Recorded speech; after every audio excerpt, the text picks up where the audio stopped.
Hi! Today on Araw-Araw Filipino, we will learn repeated words for grouping. Repeated words for grouping. Mga salitang inuulit para sa pagpangkat. Repeated, inuulit.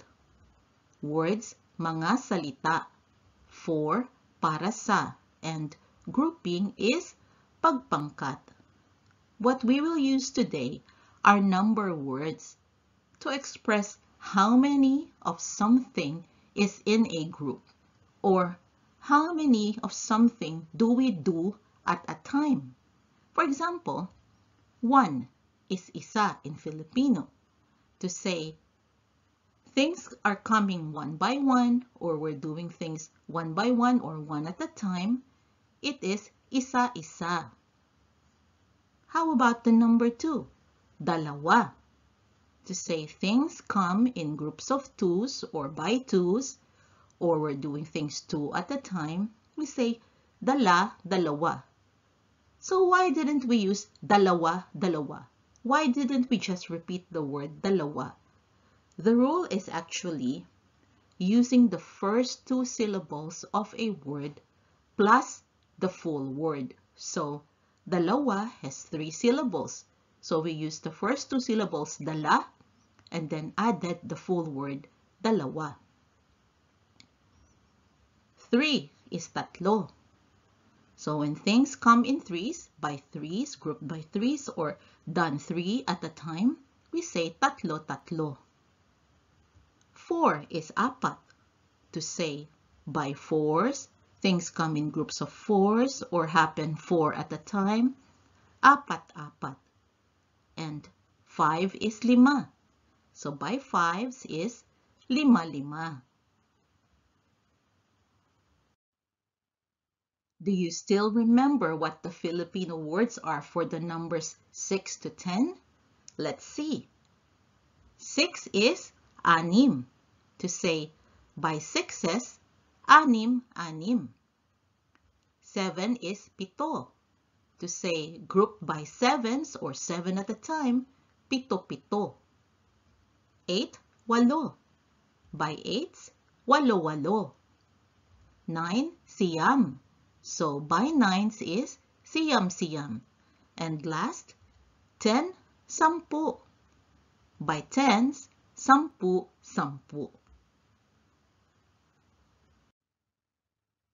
Let us look at example sentences that use those repeated number words. The food orders came one by one. Isa-isang dumating ang mga order ng pagkain. The, ang. Food, pagkain. For orders, we simply use the English word order in everyday Filipino. And to make it plural, orders is mga order. Came, dumating. One by one, isa-isa. Now, in this sentence, isa-isa is used as an adverb to describe how things came. And we added nang because that is what we do when we attach an adverb to the verb.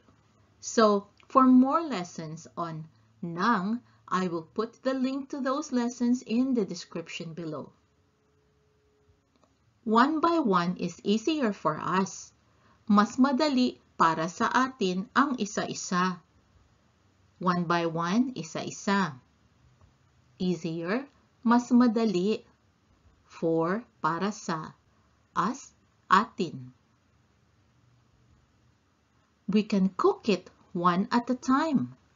Maluluto natin ito ng paisa-isa. We, natin. Can cook, maluluto. It, ito. One at a time is paisa-isa, which is another version to say isa-isa. So this sentence is perfectly fine if we just say maluluto natin ito ng paisa-isa or maluluto natin ito ng isa-isa. Here are some more examples. The contestants should enter 2 at a time. Dapat dala-dalawang pumasok ang mga kalahok. The, ang. Contestants, mga kalahok. Should, dapat. Enter, pumasok. 2 at a time. Dala-dalawa. But they arrived by threes. Pero tatlo-tatlo silang dumating. But, pero. They, sila. Arrived, dumating. By threes, or 3 at a time. Tatlo-tatlo. We can also say patatlo-tatlo. Here is another example. I can fry 4 eggs at a time in this pan. Apat-apat ang mapiprito kong itlog sa kawaling ito. I, ko. Can fry, mapiprito. 4 at a time, apat-apat. Eggs, itlog. You notice that we didn't use the plural form. We didn't say mga itlog instead of itlog. In everyday Filipino, it is common for us to drop the mga. We just use the singular form. And anyway, in this sentence, we already know that there's more than one egg because of the word apat-apat. In, sa. This, ito. Pan, kawali. What about that word ang? Why doesn't it have an equivalent in the English sentence? That English sentence could also be said as, what I can fry in this pan are 4 eggs at a time. And in that case, ang is taking the function of the word what. Here is a quick side lesson. To say, what I can fry, ang mapriprito ko. Here's another one. What I can do, ang magagawa ko. So you see, even if ang does not translate to what, sometimes we use it to function as what.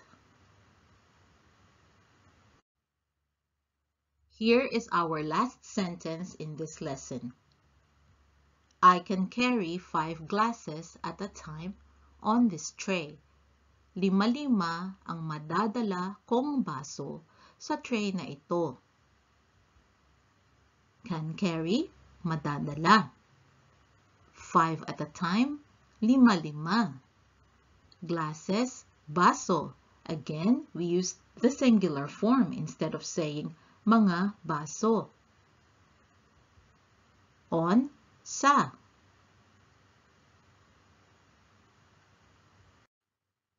That ends our lesson today on repeated words for grouping, which uses number words. For your homework, practice.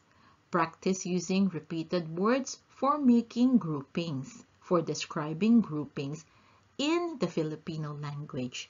See if you can use those other numbers that we haven't used in the example sentences. Have fun! I hope you can join us again next time on Araw-Araw Filipino. Thank you. Salamat po. Now, a few words from my son, Max. Thought this video was cool? Watch the next one and like and subscribe to the channel too if you haven't yet. Bye-bye! Bye!